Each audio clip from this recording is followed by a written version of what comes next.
Hell yeah, and welcome to episode 75 of the Temple Bar podcast with me, Jim Win and Philip Noone. Philip, Power Ballads. Power Ballads, Jim. So I went to see the new movie based on, and when I say this, right, you remember we were here, we were talking to Ray, big shout out to Ray Heffernan, and we were talking to Ray and we were saying, you know, about the movie loosely being based around the Story of Angels. The Story of Angels and Robbie Williams. It's not loosely based around. No. It's balls deep, the exact same thing. And the more I watched it, the more I was like, fucking hell. Like, I'm not going to give too much away about the film's very good. Do you know what I don't like the way they make Irish films now? It's essentially it's an Irish film now. There's a couple of big Hollywood stars in it, but I mean, there's some good Irish actors in it as well, you know. Couple of Irish cameos as well. Sophie Vavasseur makes an appearance. Talia Heffernan makes an appearance. Like, it's very good in that, but they don't stick to the old Roddy Doyle type humor. Do you remember the Commitments in the van and everything's so very snappy Irish and everything? humor, yeah. It's slow. It's not dumbed down. I'm not going to, but it's slowed down. So the humor's diluted for a wider audience. The humor's a bit more American, you know. It's just not like there were one or two bits in it where like it was really funny, and it was like the film should be more like that. Yeah. But the overall story, right? So Paul Rudd is in Dublin. He's an American lad fronting a wedding band. They end up doing a gig in Powerscourt. They always use Powerscourt. They always use Powerscourt. Always. I was saying this as well. Enniskerry's just a 5-minute walk from Dún Laoghaire. Enniskerry gets some spin. Enniskerry gets some spin. Enniskerry, how Enniskerry gets so many features in everything. In everything, yeah. In everything. And they get some spin out of it. Nice spot. It is a lovely spot. It is. But so anyway, Paul, they do a wedding in Powerscourt. He ends up meeting Nick Jonas. They end up setting up and he ends up writing the song. Now, the fact that even in the film, Nick Jonas thinks it's a love song, but it turns out that Paul Rudd has written it about his daughter. Right. Very similar to Ray's. Yeah, whole. So, if I wasn't Ray, I'd be getting in touch, Ray. If you're listening, get in touch with John Carey. Well, they probably he owes you a few pounds. They probably can't mention Ray because any mention of that, it's like what's the word? It makes them liable because it would be defamation to Robbie Williams, seeing as it's not. Made in a thing, of course. So they can't even acknowledge it. I'm sure they know about Ray. Oh no, 100%. I'm sure they know. 100%. The more I watched the film, I was like, "This is fucking scandalous." Yeah, but I'm sure they can't acknowledge it in public because it's bringing unnecessary litigation on top of them. I would say. Jesus Christ. But here, look. But yeah, so it's definitely again. It's how cool. Like anyway, it's so cool. It's so cool. Yeah. And we hope Ray's case and everything's going on. Ray, big shout out to Ray. Great. It was his birthday yesterday. Happy birthday, Ray. Yeah, saw that on the TikToks. Good Send him a stuff. happy birthday from us. So yeah, but it will come. But it's just funny how it such a when I was younger, like that was like a local story, and now it's like an international archetype. Yeah. It's like that. It's like that'll be the story of the big labels kicking the little guy when they're down and all. It's become an archetypal story. Well, I hope the little guy wins. We all win in the end, Philip. But I hope Ray wins. I hope he does in this life. I hope he beats the big label. Whether he does or not, that's where his lesson lies in there. So we'll hope for the best. But so Power Ballad, and you know it was very good because his name in it was like Seamus Power or something, and that's where the film Power Ballad comes. Right. But yeah, it was good. It was. I like that play on words there. Yeah, it was good. Now I enjoyed it. Was it a comedy? Yeah, kind of like in a way, you know, there was the big lesson in it, but like at the same time it was funny. It was like, you know, he had given up on his dreams and to move to be with his missus in Ireland, and then it turned out that the real winning was just being in love with his wife and his daughter, and you know, it's all about the friends we make along the way. Yeah, exactly. It's the journey, Philip. It's the journey. But you were telling me today about this. Just when we were talking about Power Ballad and things blowing up, about this New Zealand soccer player. Oh yeah, Tim Payne. Tim Payne. Yeah, I just saw it on the TikTok. There's some TikTok movement decided to go and find who had the least. So some Argentinian influencer apparently, I can't think of his name. I was just reading it, and he just said, "Let's blow this fella." Yeah, I think they looked to find which player that was going to be playing at the World Cup would have the least followers. and they're going to make him the GOAT of the World Cup. So what they did is, I think they found Tim Payne, he had 5,000 followers, you were saying, or something. He has And 5.6 now million. he has 5 million followers. But that's so cool about there's lots of things like that on the internet. There's another thing on the internet where I find there's like this other thing that it's called hero trend or something. And they find someone who's like a small creator, and if they find it interesting and they're getting a lot of hate or something, they round up a lot of people just to go and comment positive things on there. That's cool. You know, stuff like that. There's a lot of power in the internet just when we just when we're all so separated. We made your woman Hayley Huck to it. Like she made millions. Yeah, exactly. Yeah, they all like. I mean, and you never know what your niche is or when it's going to come to get you. I was at my cousin Laura McGowan. She was we mentioned her on the podcast. She was born with a spinal fluid too much in her brain or something like that, and she was so she was kind of basically deaf and blind and had to be looked after her whole life. But we were at her funeral, and I was talking to my cousin Anya, who's a comedian. She said she'd do the podcast, so we'll get her on the next while. But yeah, my cousin Laura, I just left her mass card up here, yeah. But it was just such a, it's one of those things that I've always looked at my cousins, Claire and Tricia, and Catherine. Catherine's got special needs as well. But Claire and Tricia and my Uncle Eamon, they've always looked after Laura. They never made an excuse that they couldn't go anywhere because of her. She had to be in a wheelchair. She had to have things on the ceiling to carry her around and all these things. And they never did it with any doubt. Like she came everywhere with them. It's just a beautiful expression of love without needing anything in return. And also from Laura's point of view, to live a life where your whole physical wellness is put in the hands of others, and to just surrender that to people you love is another beautiful thing. And as I lifted the coffin and did a reading and stuff like that. And did you carry the coffin? Yeah, and we lowered it down. And my cousins were like, "Oh, thanks so much." And I was like, "You've literally done this your whole lives. What we see is once in maybe you wouldn't see them for years at a time, and even just them grateful for me doing a little bit here and there. It just goes to show what kind of people they are." And after that, and my Uncle Eamon, who we were all kind of grateful that he outlived Laura, because Laura was supposed to live not even a year, then definitely not past 5, then definitely not past 10. She died when she was 42. Jesus Christ, it's just that's just love keeping you here. There's no other way to explain it. But a funny synchronicity at it was the reading. My granny died. It's in Strabane up north there, and my granny died. I don't even remember doing this, but she died in '94, I think it was. And I did a reading at the thing, and one of my granny's next door neighbours said to my ma, "Was that your son who gave the reading?" I really loved his voice. There was something about his voice that I just found so soothing. And then, 30 years later, I did a reading at Laura's funeral, and another woman came up to me ma straight after and said, "Is that your son there? I just loved his voice." So it's in the same church. You have a lovely soothing voice. It doesn't matter whether you think I have a lovely voice or not. Just the fact that some people just two ends and 30 years at a time. Like for some people it'd be a horrible voice, but just for someone to say that same thing in the same church to me, let me see now. But imagine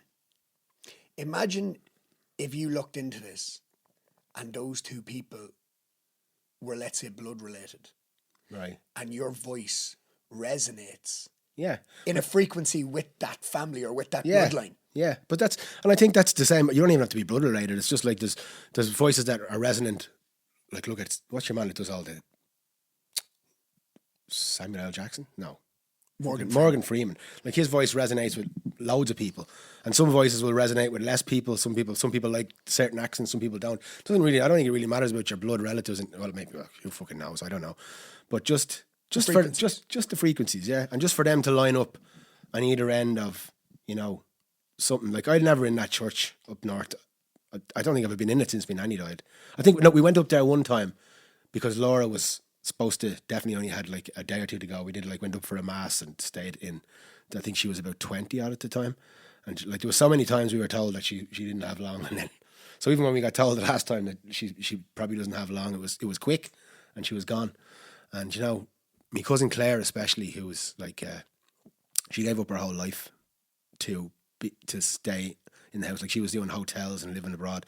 My cousin Trish as well comes back all the time, but she's married now. She lives in London, and she just always did it with not even, like, she wouldn't want me to give her any praise for it. Like, she just gets on with it. Like, and it just always inspired me. I told her this before, and it's just the little things. We might feel like we're sometimes people don't understand what we're going through and all, but the admiration I had for that family is something else. And since then, now my Uncle Eamon has been in hospital unwell, and like, he's in his 80s now. Of course, he doesn't have much longer himself, but it was such a blessing that he outlived Laura, we all thought, because as if like that was his mission, that was his final mission. Their mum died like in 2014 or something. My Auntie Toddy, she was great crack.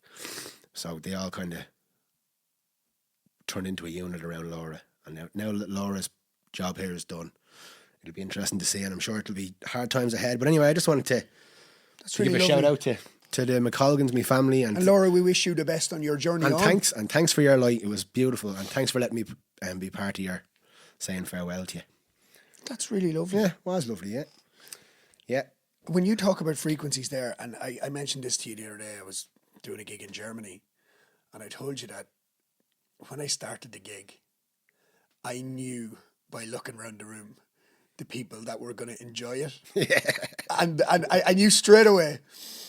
So what happened was, I told you this, I did a gig in Germany, and it's probably best if we don't clip this part. We'll just leave this part for our listeners. This is just for you. So What happens is, a lot of people book gigs in places like Germany based on what... I'm going tomorrow. Based on... And you're doing a gig. Yeah. Based on what they've seen in Temple Bar. Yeah. Now, you have to understand, Temple Bar is a machine. People are going there to get drunk and to go mad. Yeah. Right? So people are kind of in that spirit. Push, go, start, like you said. Push, go, start. You get a push, go, start audiences. Sometimes they're a bit harder, but you always kind of get there with them in the end in most of the bigger places, because, you know, they have a few drinks in other places and they're always moving it. It's very hard to recreate that vibe somewhere. Now, listen, it can be done, but it's just harder. It's even hard. It's hard to recreate it in a fucking local pub in Dublin. Never mind in Germany. Very true, right? Yeah. And you know, German people can be more reserved. Listen, you know, they do get going, but they just get going a bit later. So like, I was booked to do this gig in Germany, and listen, it turned out to be a great gig. By the end of it, after 6 hours, it just went on a bit longer than expected initially. But listen, it was a great gig. But what happened was, I said in the beginning, like, I got in there and, like, we've seen each other doing gigs, you know. So like I go kind of balls to the wall from early or whatever. But when I came in, like, there was a buffet and all ready to go, and so he was like, you know, do you want to play with the music? And I was like, well, I said, to be honest, maybe, you know, with the buffet, maybe just give it a, you know, maybe till people get the food into them, get a bit of talk, and we play a bit of background music first. I know it would be better if you just started. I was like, okay. I know. Yeah. I do this all the time, but don't ask my opinion. I know, like, no. So it's like, so I started, and you see what you're doing then is you're playing, and everybody's just sitting eating, watching you. Alrighty. So what's happening is, right, is like, no, because it was quiet. Like, fuck all, people were talking and all at the beginning. There was a few murmurings and things. What was happening was, you were essentially on the X Factor. Right. You're on the X Factor. All the chairs turning around. Oh, on it, like, everybody's sitting facing you, but they're just eating. So they're judging you, and what they're doing is they're saying in their head, allegedly. You can't see in their head. I can't see in their head. But what they're doing through my eyes, they're going like, right, I'm gonna see how I'm going to behave later on based on how good he is now. Because if he's shite, I'm not getting up to dance later on. Fuck him, he'd be grand. Yeah. So I'm sitting there playing up, and I know, and I'm looking around, and some of them are like eating, smiling, and they're all, oh yeah, they're a bit giddy. Some of them are drinking and stuff. And there's a few. And they're doing what I'd probably be doing if I was sitting in front of a musician. They're sitting there just watching everything. they're watching my feet, they're watching my pedal, they're watching this, they're watching that, they're like doing this with their hand to try and keep the beat. And I'm like, stop doing that. Yeah, I hate that because people never keep the beat. Puts you off. Oh, it puts you off so much. So like my foot stomping, and like this boy, like there was one fella, and he was going on 1 and 3. Yeah, or he was clapping on 1 and 3, and I was and he was just drawing me out to it. And I was like, please fucking stop doing that. But anyway, as the night goes on, the gig started, people start dancing, everything was good. But like that, the people that I saw that were most intent on what I was doing and why I was doing it, and not sitting back and going, well, this, instead of like letting it at them, and just letting the music come at them, and just going, this is grand. It's, I want to know why this is happening. I want to know why this goes with this and this and this and this. And they were the people by the end of the night that were watching everybody dancing, going, not understanding why people were dancing. Yeah. Just going like, what? Well, that's what I mean by resonance. Like, there's people that resonate with you and resonate. Like, the intention of them thinking like they're not going to, like, whatever, that's all your projection, obviously. But the fact that the same people don't dance just means they don't resonate with you. Like, I don't know if that doesn't mean that they said they don't like you or they don't like it. Some people are just shy, or, you know. Oh no! And a lot of times, I've seen a lot of people where at the start of a gig I was like, that cunt's not into it at all, and then by the end of the gig they're fucking swinging their tie. And Swiss people people sit there like this. Will me Swiss the whole night. The whole night, and like to the point where I'm staring at them, going, "Leave now before I come down and launch out." You know? like before I make a spell on the rune, and you won't see this tomorrow. If there's anybody from Switzerland, listen, I love you, but Swiss people in general are just so, and they just, and I'm like, please stop, like, please stop. You're just, and then by the end of it, they'll come up and they'll go, "That was amazing." Yeah, and I go, "What?" That happens all the time when you're dying in your arse. People, thank you so much. That was fantastic. What? Yeah, or you want, like, or else they'll say, "Man, I really enjoyed that. That was one of the, like, that really made my night and all." And you're sitting there saying, "The whole time I thought that you hated me." Yeah, 100%. You had a look in your eye like that. I thought it happens. Like, it happens. You can't know. I was telling you, I did a gig, another synchronicity. I did a gig in town last week, and I was, you know, I do this. I go from Let It Be, Let Her Go by Passenger, Let It Be, Beatles, Let Her Go, and then I do Love Story, the Taylor Swift one, because I go, if you can't let it be, let her go, and someone who couldn't do either, Romeo. And as I was about to play that, a fella came up to me and goes, "Can you," just before, I hadn't said I was going to play it, and he just said, "My friend Juliet there is getting married. Can you happens so much. Can you sing a song?" And he put €50 in my tip jar, and I was like, "This, like, you literally couldn't have come up at a better time and asked for a song." So I sang the. What I would have done there is I would have went like this. I would have went, love story. I know it. Yeah.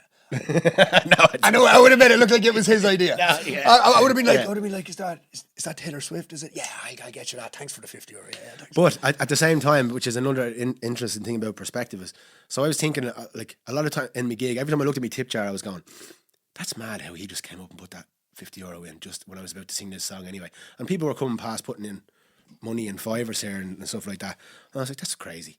And then when I got home, I took all the money out of my pocket. One of the fivers was $100. That's what you were saying to me. Yeah. So, like, I was so attached to this synchronicity that I missed a bigger one. Not even, it wasn't. But, you know, I missed a bigger note. Like, I thought it was just a fiver or something. But it just goes to show you can never have your eye on everything at one time. Well, I think I told you this. I was doing a gig in Apple one night, and this fella came in and he was asking me for a song. He was really drunk. And I had a tip jar out, and he was really drunk, and he was coming up, and he was a Russian guy, and he was really drunk and aggressive, and I was like, "Mate, fuck off!" Like, I was like, "No," I was like, "I'm not singing it." And I rarely do that, but he was really annoying and he was really drunk. So what he did was he took a load of leaflets out of his pocket, like strip clubs and all that kind of crack that you get that your hand in for a free shot now. Free shots and all going up the strip, and he just crumpled them all up like that, and went to me tip jar like that, and moved his hand over and dropped it into me pint of Guinness. Dropped them all down into me pint of Guinness. Right? Oh dear. And I was like, international incident incoming. I was like, you're a tramp, like that. And he just walked on out the door and on the street. And I was like, oh, and I picked him out. And as I picked him out, there was a €200 note. There was a €200 note crumpled up in the middle in the middle of the oak. And I was like, No way.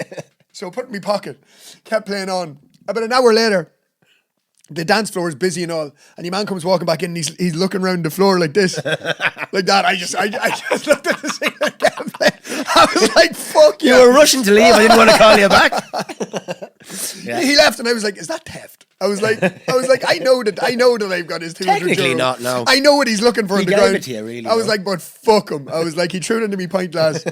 Good luck. Say he was sick. And He won't do it again. And he did it so menacing. Like, he crumpled it all up and he went like this to me tip jar and he was looking at me and just moved his hand over and just dropped it in. Just to be a scumbag and walked off. And then I was like, nah. So if you hadn't have been so aggressive and abusive, you probably wouldn't have got to €200. I wouldn't have got to 200 euro and he would have got his song. Yeah. So there you go. You never know. The outcome isn't important. Like you said, it's the friends we make along the way, Philip. But yeah, but a few mad ones like that over the years. But yeah, no. Listen, at the minute so you're to Germany tomorrow. I'm going to Germany tomorrow. Yeah, we haven't been keeping up with the weekly podcast very well, but we're not going to be for the next couple of weeks either. No, you're away for 2 weeks, are you? I'm away for 10 days. 10 Back days. in the 21st, and you're away then soon after, aren't you? Yeah, I'm away to. It's a mental.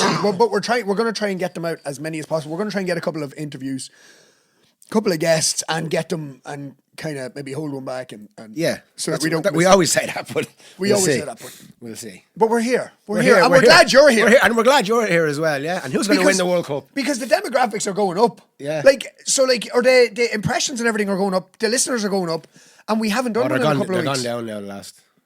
Can you cut that bit, please? All right. Yeah. The demographics are going through the roof. Millions of people for every episode. Who would you rather buy a used car of? The honest one. Yeah. Well, but that's the thing. Like, of course, if we haven't done one for a few weeks, it's going to drop a little bit. But no, the impressions have been going up, and we've got a good core audience, and we've got a good. We get good depending on the topic and all. Like, we should probably do more. I've been looking at things on videos on TikTok and stuff, and a lot of podcasts are doing like little games where you do a trend, or you do like you both wear a different number or a different name or something. You have to guess on your heads, stuff like that. Would you like us to do stuff like that? That might get us more reach in the old social media, but would that be wasting your time at home, our loyal listeners? Or would you like to see that? I don't know. Northern Ireland. Right. You wee rat. Did you see it? You did. Yeah, there was a I didn't actually watch it. And My son was showing it me and I was driving, so I didn't actually watch it. I just heard. But yeah. There was it was mad, and there was riots and stuff. Some fella set himself on fire with a petrol bomb. And someone burned some family's house down, and there's all like that's what I mean. That's what I mean by choosing fear. Even if it's a horrible incident, and you decide that you're going to show your opposition to that by going and rioting or burning down things, you're just making it worse. I mean, it might feel right in the moment, but that's just choosing fear, and that's your choice. You can choose fear. Well, just when you were talking about fire, I'll tell you something mad. I was doing a gig last night, and this guy and girl were there, and they were cabin crew from United Airlines, and they came up to me after it, and they were talking away to me, and chatting away to them, and the girl her name was Priscilla Landham. Right. And her father was Sonny Landham. Right. Have you seen Predator? Better than crashing him.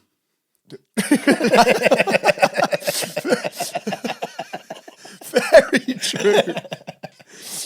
I've seen Predator, yeah. So her father is Sonny Landham, the guy... The black fella? No, he's the guy, the Indian, or the Native American... Cut the Indian. Native I don't American. think no one cares, but yeah, go on. The Native American guy that cuts... Oh, yeah. And he says, your guy says to him, you ain't afraid of no man. And he says, we're out there ain't no man or something. Yeah. So he's... And so, so I was chatting to them last night. They were really sound. And they were talking about a few gigs in LA and stuff. So that'd be nice, a crack. Yeah, if there's an LA left. She was saying Nick Nolte is her godfather. No way. Yeah. Fucking another 24 hours. Another 48 hours. Her father's in 48 hours. Is he? Yeah, Sonny Landham's in 48 hours. He, yeah? Yeah. Eddie Murphy shoots him apparently. Oh yeah, that's a great. I was only watching an Eddie Murphy thing the other day. Yeah, but this World Cup now, there's a lot of. Speaking of, you say like the Irish humour's gone out to be more American in that film. There was like all the people complaining about the World Cup, about Yeah. the prices and how it's all gone up like 10,000% markup, and trains that used to cost $20 now cost $150, and hotels, all this jazz. And they're talking about how America are ruining football for the little man. Like, I saw somebody did a thing saying there's a 96,000 seater stadium, and each federation of the teams got 3,000 tickets each. Imagine that. Like, that's talking about price people. But then today I saw that there was the NBA finals or something on. So, And it's all they care about is having celebrities at it, and everyone's boasting about how much they paid for their ticket. I was like, I paid $250,000 for my ticket. Some And they were guy- like, oh, well done, you're a fucking great lad. Jesus, you must have a huge dick. some lad was like, I paid $220,000 for 2 tickets, and they were like, what do you do for a job? And he's like, a bit of this, bit of that. But like, it just goes to show you, it's like it becomes like a pride, you know, a pride to I have, and I'm there. I paid this much money to do it, and I suppose like, Well, each to their own. But well, it's not surprising that the World Cup is in that. Also, FIFA are money grabbing whores as well. I don't know if we ever spoke about this on the podcast, but I was at the last World Cup final in 2022. were, yeah. Argentina and France, the best final ever. And I was at it, and I didn't pay for my ticket. No, we were playing at a closing ceremony for the big fan zone outside so when all the fans were coming out, of all the people who couldn't get tickets and all the fans that were coming out after the game, we were playing at the closing ceremony outside. So the big closing ceremony inside was like Franz Ferdinand and like and like the big lads, and then we were in the one outside. We were the band outside For all the fucking for all. you go out and listen to Philip Noone. I'm gonna be in here listening to Post Malone and Franz. It was Post Malone, that's who it was. So it was Post Malone and Franz Ferdinand, and so Posty was inside. Him, Austin, and them were inside, and we were outside. And for everybody coming out. But like that, we got our. So what happened was, we got these press passes. Yeah. And your woman was just like doing them out or whatever, and we weren't supposed to go to the game. We weren't supposed to get into the World Cup final. But she was doing out these press passes, and the next thing she was like, what are you, like a band? And I was like, yeah. And she was like for in here or out or out there, because we were just inside the stadium. And I just went, in here. And she just went and she just went, My name's okay. Lionel. And she just went okay, and just gave us this thing that said media plus. So there were like 3 pluses. Yeah. So I was like, okay. So I was like, I'm gonna test this. So I put my lanyard on, and myself and Rami, the bass player, and we just walked out. We walked straight up, and your man just opened the door for us, and we just walked straight in. Right. So if you look at my Instagram, there's a picture of me and Rami with all the media lads right behind the goals. When Messi took his penalty in the World Cup final, I'm standing with the media watching Messi take his penalty for the World Cup final. That's a grand spot to be. It was unbelievable. And the thing was, like, we did try and take the piss, right? Because, like, at the end of it, remember when Salt Bay went on and like got the... I can't remember it much of it. See, your man Salt Bay, Yeah. he went down, he went down, and he was holding the World Cup and all, like, and everybody went mad, like, you know, Messi's after fucking doing whatever his whole life, whatever, and Salt Bay is like sprinkling, he's acting the bollocks. But so we were down there and all, and the press people, and I said to Rami, come on, we'll try and walk on here. Nah, that wasn't happening. They were... Let you near South They Bay. were over there. You can stand right beside Lionel Messi, but you're not getting near South Bay. There wasn't enough pluses. Your mom was like, get the fuck back up there, you. He was like, you don't even have a camera. Look at me phone. We're a roots to the, what do you call it? Feet in the ground news crew. Yeah, but listen, like that, it was. But maybe that was like a sign of things to come, because of course, like, it doesn't matter what you're famous for, if it's anything to do with football, they want you at the thing because it builds the brand. And yeah. And it's the same. And this World Cup is going to be even more like that. It's going to be more about the people in the crowd, like Jay-Z and whoever else is there, just for, you know, that's what American sport is like. It's all about celebrities in the crowd. Oh, so I seen this thing recently about Timothée Chalamet and squaring up to a basketball player. That's like it's like the everyone from the path of, I don't want to say, like, it's a negative path to, like, a service to self path, say, in general. There's no definite, like, but, you know, celebrities, someone whose ego is so big that they have to kind of attach to it. That you can just see, that's like a splitting from the regular person, because it's like these big sport things could be a sign of, you know, things splitting off into two polarities. But anyway, that's just my little thing. No, definitely. But your senior man Timothy Chalamet squared up to like some basketball player, and it was like big news, and I'm like, there was a basketball match on, but a celebrity along courtside. However, I will say this is mad. Gets clicks. Jack Nicholson is a huge fan of The LA Lakers. And Flea. Wherever he was filming in the world, it was always in his rider that he'd be flown back to LA. It's not that reason. for a basketball match. So if he was in Japan, they'd have to have a jet come, pick him up, bring him to the Lakers game, let him sleep for the night, and fly him back the next morning. That's mad what you'll do. Fucking dedication. You need that star power. You need that attached name to get the whole project going, baby. Who was it? Was it Ronaldinho? There was some Brazilian player that used to have, maybe it was Neymar. He used to have in his contract, he gets to go back. For his sister's birthday? No, for Carnival.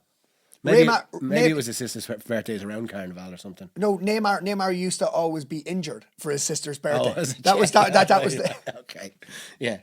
Well, I watched there's a lot of documentaries now on Netflix about like the '94 Brazilian World Cup team and about Ronaldinho and all. Did you watch that? Ronaldinho was a mad bastard. Mad bastard, yeah. Mad bastard. I met him as well. I met him and that's all on the Instagram. I met him and Fat Ronaldo that night. The two boys were there at the World Cup final. I just seen them and I was like, I'm getting a picture with these boys. I was like, I don't care. Just it was funny because I knew I wouldn't be able to get a picture with them. So I put my video on and I walked over.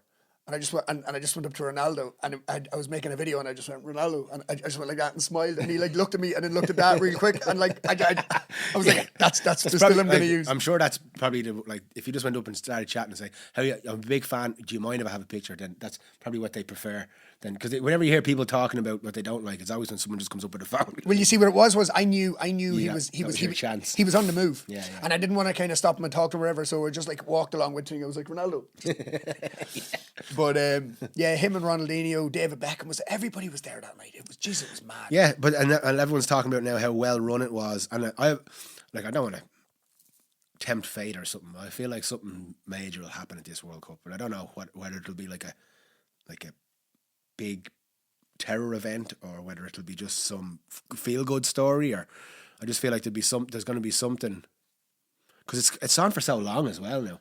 It's 6 weeks. Oh, right. It's 6 weeks because it used to be 28 teams. Now it's 41. I don't know. There's a lot. There's like 2 qualifying rounds. And also it's the first 3 teams get through the qualifying rounds out of 4. And there's like hundreds. It's all money. Hundreds. Yeah, it is. It's all money. It's like, you know, when everyone was giving out about that Oasis, the pricing, what's it called? I do. I know what you're talking about. Yeah. The demand price or whatever. So what they do is they sell all the tickets, and then if they see that the demand is going up, they make you pay more for your ticket that you've already fucking bought for. So it's like that. So FIFA know that. And I saw an interesting YouTube video about it, and they said it's not like FIFA need these people again to come next week. They have 4 years to forget about it and save up again. So they don't give a fuck. They'll rinse everybody. They don't give a shit. And like it might be easy just to blame America because America is that big capitalist and there's people already paying like 10 grand for a fucking nosebleed seat at the Super Bowl and all this shit. But FIFA, it's just like FIFA and the USA in this particular moment of big egos and shit just came together like deliciously to rinse everybody. Give us all your money. So I'm glad Ireland aren't there. Imagine being like a France or a Spain fan, and you know your team. 12 games to go. Your team are going to be there till the death. And you're like ringing up remortgaging the house now. Please, petit poil amour. Oh yes, it's rough. I've seen a lot of people that are doing it on budget, and I'd love to go to Mexico and Canada as well. That'd be nice. Yeah. So there is that side to it, and apparently like the tickets are much cheaper there. There is some games. I'd say that, like there's only one game where the price like is under $100, like from the direct, and I think it's like Honduras, Tunisia. it's one of these games where nobody will go. At the last World Cup I went to, obviously I was there for the final, but the game I actually went to during the World Cup was Costa Rica and Japan. The worst fucking game of football I've ever seen in my life. The stadium half empty. Well, especially Qatar now it was in a weird way, they were trying their best. They were giving people discounts and all just to fill the stadiums. Yeah. In America, that won't be a problem. So they'll just rinse everybody. They don't give a fuck. So you can see a lot of people will say, but Qatar did it this way. But Qatar had its own set of problems to try and fill up the stadiums. Yeah. But, yeah, there was apparently. I heard a lot of people saying Japan are a good shout as an outsider for this. I haven't seen any of them playing. Don't know. Can't think of any of their players. But I've seen a few people saying that Japan are a outsider. It wouldn't be. Well, we're saying it here because The Simpsons predicted it. You said it. The Simpsons predicted a Portugal-Mexico final. That would be a duality collapser for sure. So, and you know The Simpsons. You know The Simpsons have a few. They have a few predictions in their oeuvre. They predicted President Trump in like 2000. Yeah, they put lots of little synchronicities and things that come true, and I'm sure there's lots that didn't work out as well. But you know, it's funny how there's always like a little signs of things to come everywhere, and it's only when you look back that you see them usually in hindsight. But I wouldn't be surprised if we got like a huge surprise team even winning it. We're in Croatia the last time. Remember they got to the World Cup semi-final. Who got there the last? Morocco got to the semi-final. Did they last time? Morocco. And it could be because the heat over there is. I was telling you earlier. I was at the '94 World Morocco Cup. and France, and then Croatia and Argentina. Isn't that what it was? Yes, I think so. And then it ended up Argentina, France. Yeah. And France were absolutely robbed. Like a great game of football, but the referee was a bit like Thierry Henry you fucking remember, handling the ball. But a bit of karmic payback. But do you remember they wanted it? Like you remember the Dutch? Remember the Dutch were in the quarterfinals against Argentina, and the Dutch were all over them. Yeah, lots of penalties. And Louis van Gaal was there. At one stage, the referee made it like it's iconic. At one stage, the referee makes like an unbelievable decision against Holland that's like scandalous, and it just the camera pans to Virgil van Dijk and he looks at the referee and he just starts laughing. He's just like he's like, I know what you're doing. He's like, yeah, but he probably does a mistake from the referee's point of view. It's always like that. We always feel when the referee's doing something against us that it's some sort of collusion or corruption, but it normally is. In your head, if it is. But in reality, I don't think the referees are sitting there consciously thinking, "I'm going to fuck them Dutchies, fuck the Dutchie party left hand side." So it's just it's just another perspective thing. But it would be interesting, and the heat over there is going to be a huge factor because I was at the '94 World Cup, and we played in Florida, Miami or something, and it was. Like we were in the stands, and I told you, I said it on the podcast, we were on these metal benches, and like even to sit there was nearly impossible. Like to play football, I don't know how you could. So I'm just imagining like a Scotland or England or one of the Scandinavian teams or even Germany. They'll struggle in the heat, and especially I saw on the Gary Neville podcast thing, they were saying that later in the tournament is when it'll start affecting people more. So that'll play a big factor. So Curacao to win the World Cup. Yeah. And now, come here. They're more Dutchies. If they do, they are. And if they do, we'll all just finally agree the dualities are collapsing. Yeah, 100%. Yeah. Did you see Roy Keane? So you know Roy Keane famously has slated Bruno Fernandes the whole season, like slated him for everything. Yeah. You know? And he came out a couple of weeks ago and he was like, because Bruno wanted to get the assist record. Yeah. And he squared the ball to Cunha and Cunha missed. And Bruno Fernandes was distraught and all. And Roy Keane was like, he's not even distraught for the team that the player missed. He's distraught because the player missed and he didn't get the assist. Yeah, and Roy was like, he was going mad about this and all. He also completely told the opposite of what he said as well. Because Bruno said that there was a few times where I shot instead of passing. I tried to shoot instead of passing. And Roy Keane said there was a few times he passed instead of tried to shoot. Like the complete opposite of what he said. And again, then that's what Bruno Fernandes is going mad about. So on this week, did you see Roy Keane talking about it this week? Yeah, I seen him. He was saying they had a chat. They did a chat and all. Roy Keane said, yeah. He said he reached out. He said I rang him and all and the whole lot. And the boys like, and what happened? And Roy was like, he apologised. But he was having a laugh, like. But it's good that it's a good metaphor, not a metaphor, just a good example of, and there's all this tit for tat going on not from the source of each, like, and then when they get together and have a chat, then of course, when you're one-to-one and you can humanize people and not see them all as whatever group or whatever, like Roy Keane's thinking Bruno Fernandes is only thinking about the assist record. I'm sure Bruno Fernandes is thinking Roy Keane's just bitter old cunt. And then when they talk to each other, they realise they both just want the best for Man United. They're both right. They're both right and they're both wrong. Yeah. They're both right and they're both wrong. So, but it's just when you get to have the chats with people, when you get on one-on-one or when you spend time with people who are, different views on anything, that's when you see them as human, and that's when it's easier to... Did you not see this? Did you not see all these AI things of Catholics and Protestants up to the I court? did. All Catholics and Protestants unite. Yeah. Let's unite squash our hatred to hate somebody else. Yeah. But I mean, in a way, that's good, because it, like, if something like that can help people come together in one way. Now, I hope it doesn't go to the extreme and then they're all hating fucking immigrants, like, because, I'm sick of saying it, like, if you look at someone doing something terrible and then decide whatever group that person's from means that we should be afraid of them, then you've gone too far in one direction. And if you think that anyone that's worried about that is racist, horrible person, then you've gone too far in the other direction. So, stay focused, stay loved. And I'd love to see the Catholics and Protestants come together. It's a weird thing. And I've been watching a few documentaries about the Vikings lately, and how they used to come every summer from the 1200s on, or 11, or on their holidays. They come in, rape, pillage, grab a load of shite, and back to Scandinavia for them. Wouldn't put a towel down or anything, not like the Germans. But what happened was the people that in the Germans love a towel. What? The Germans love putting a towel down. Yeah, they do. Yeah. I remember years ago we were in Mallorca I think it was called Arenal. And I mean, like, you've seen the videos and stuff. Like 7 o'clock in the morning, people legging it. I've seen it with my own eyes. People legging it to put towels out at 6 and 7 o'clock in the morning. Yeah.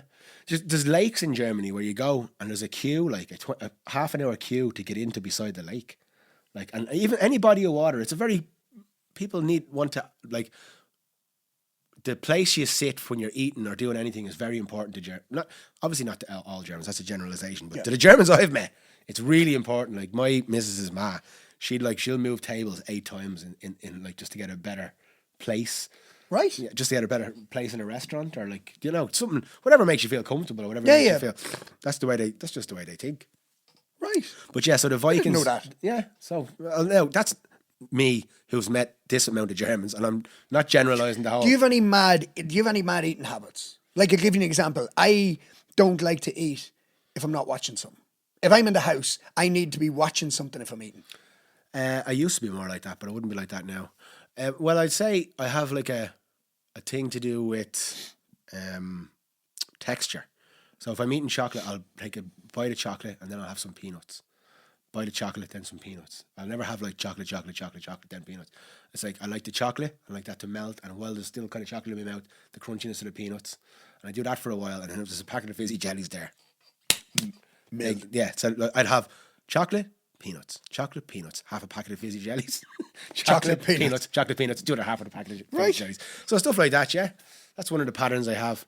In the Upanishads, I've been listening to a few different readings about them and stuff, and they talk about everything in the universe is eater and eaten.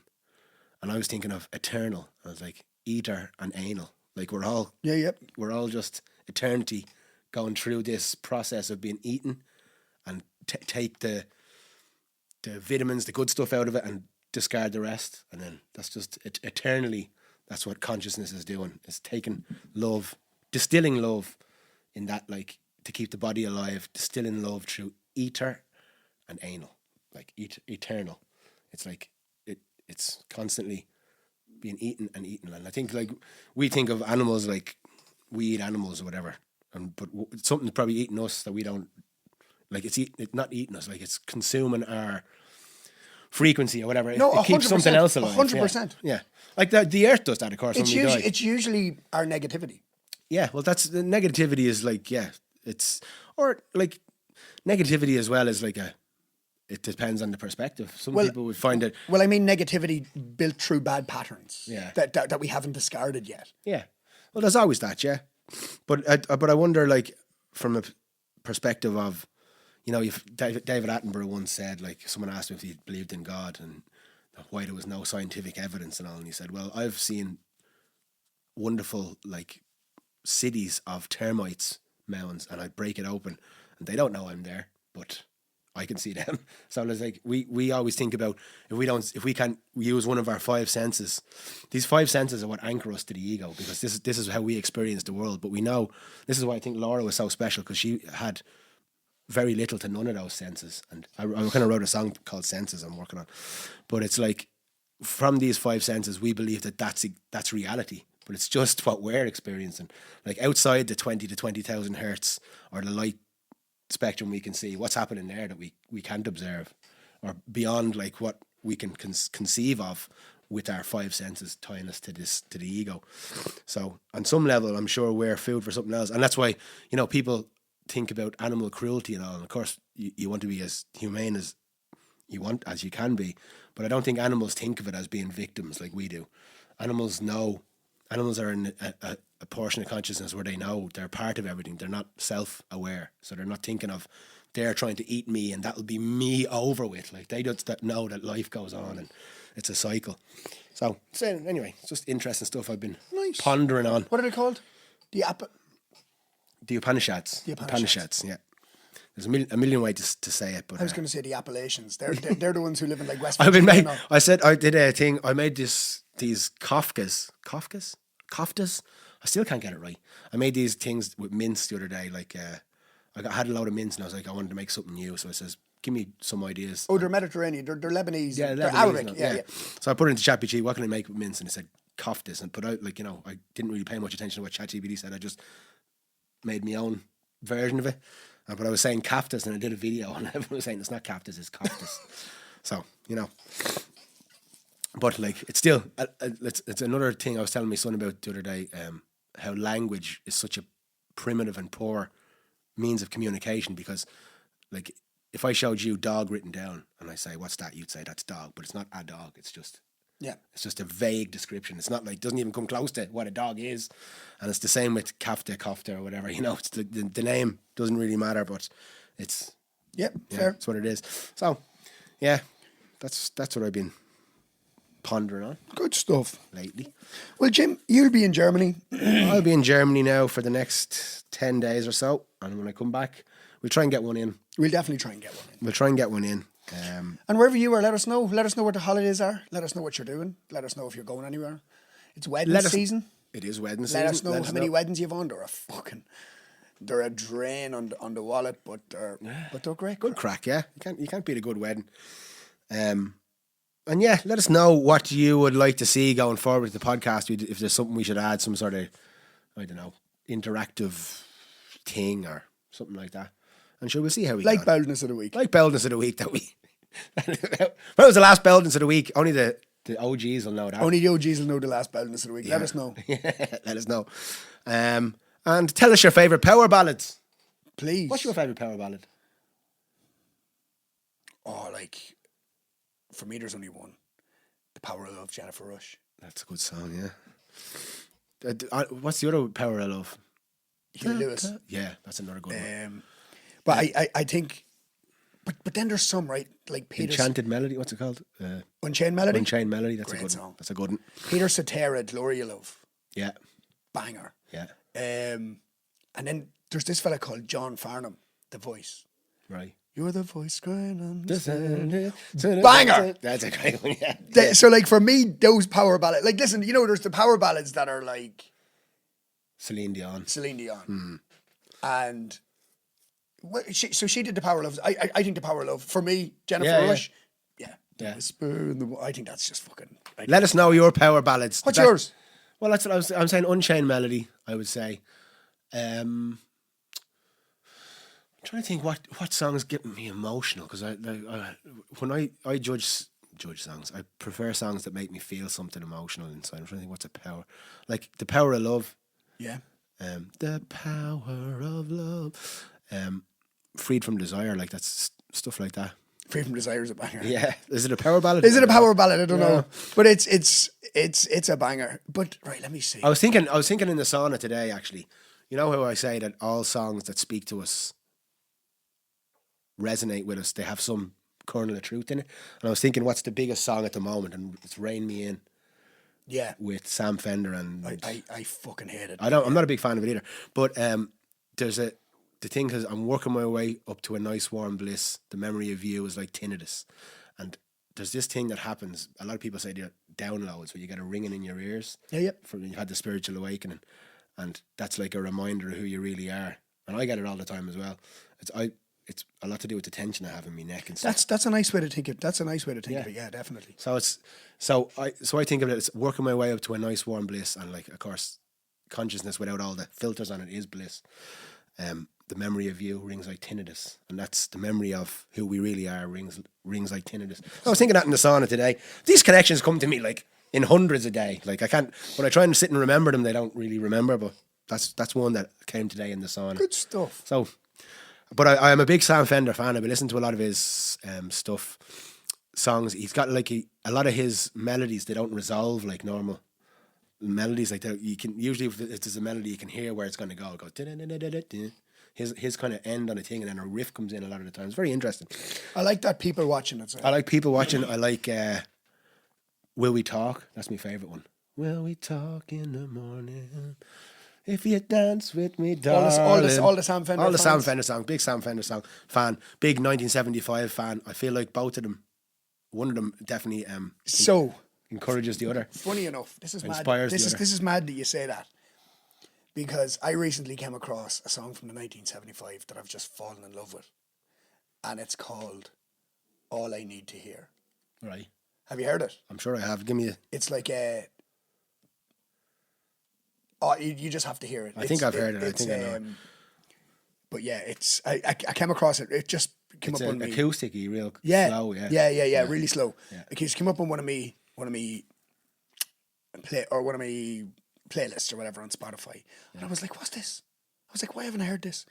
It's like John Mayer, but it's not John Mayer's voice, because John Mayer has some beautiful songs, but sometimes his voice can be like fucking annoying. Yeah, and well, he's much more guitar based. That's really, but although that song is it Daughters or Mothers or whatever it is, it's just class. Yeah. But this song, All I Need to Hear, came up, and I was just listening to it, and I was like, that's one of those songs. I was like, I wish I'd written that. Yeah. That's my observation has led me. Your man out of 1975, Maddie Healy, is the only front man in the popular, that's in the top at the moment. I feel like bands are coming back though, big time. Well, he's only so the Swifties hate him. Well, no, because he was with her. He was with her, and she wrote a song called "The Smallest Man on Earth." He has a song called he's a song about Taylor Swift. About her as well. Yeah, but it's nice. It's all about like he took the high road. Well, and she did what she does. She went and slated. Yeah, I wasn't there, but Taylor loves slating her fellas. Yeah, well, come here. She's made a few quid. Out of it. She's made a few quid out of it. Herself and Adele. She has a song about John Mayer called "Dear John," and it's she goes to town on it. Yeah, because he was in his late 30s and she was in her early 20s, and she highlights like him being at a different part in his life, and he should have been more healed when dealing with her. Right. Which is probably fair. But yeah. she focused on it. She was like, well, and it's not neither true nor false, but if you keep continually writing songs about how other people fucked you over, at some point you have to look at all those mirrors and have a look back. If I was your man Travis Kelce, I'd be like, there's going to be a Super Bowl song about that fella. But no, the song that the 1975 have about is really good. It's really. It actually reminds me. I think if it's the one you're saying, it actually reminds me of that as well. I'm a big fan of their songwriting as well, because it's almost like conversational. It's melodic and conversational. Yes. Yeah. It's lovely. But I just on the Travis Kelce thing, I'd say him and Taylor, they've a fight in the house, and she's like, you know what, your behavior is toxic right now. She just walked out of the room. And he's like, no, get back in here. Don't you fucking dare. Give me that pen. Yeah. In the 1975 song, there's a line that goes, I thought we were fighting, but it turns out I was just gaslighting you. I didn't know it had its own word. It says what it says. So it just goes to show you. We were born no chances, cause I'm a racist and you're some kind of slag. He talks about their media image and all. It's really good. It's really Jesus. good song. Yeah. I must check it out because listen, look, I love what's that song they have? Sex, a great song. Yeah. And your one was A Change of Heart. Yeah, Yeah. I remember that one. Love that one. And Chocolate.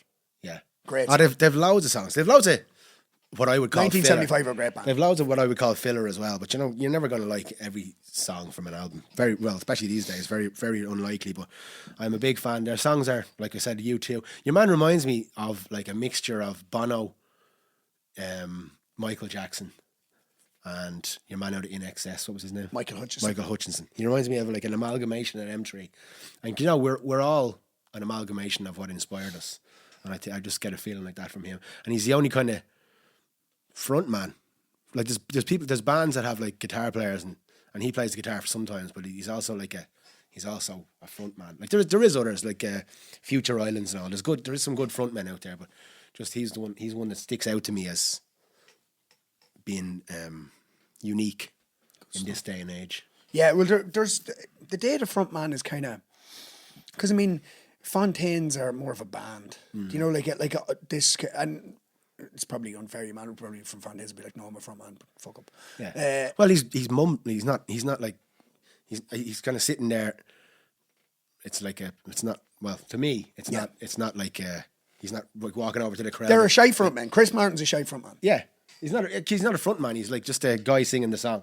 And there's nothing wrong with that. You can have a band like that as well. I'm just saying, as a front man like Bono or Freddie Mercury or I don't know, and insert front man, but there's not many of them at the moment. And I won't say there's not many of them left because these things come in cycles. I feel like bands are coming back. There was like 20 years there where there was only 4 bands in the top that got to the top number 1 in England, like, and I feel like it's coming back now. I think like younger people are starting to start bands now, and you see even a lot of the bookings in places are looking for bands now. Yeah. A lot of the local pubs that were dying are now getting bands on the weekend instead of solo singers because it's more crack, you know. So is the era of the bands coming back? Are we going to see some new power ballads? There you go. Or is Suno going to make all the new power ballads? ChatGPT. Can we go one podcast without AI? Hey, I only mentioned it once. So that's it for episode 75 of the Temple Bard podcast with me, Jim Win, and Philip Noone. Let us know your power ballads. Let us know what you're doing. Let us know how you like the Temple Bard podcast. That's it for this week. Stay bold. Sláinte.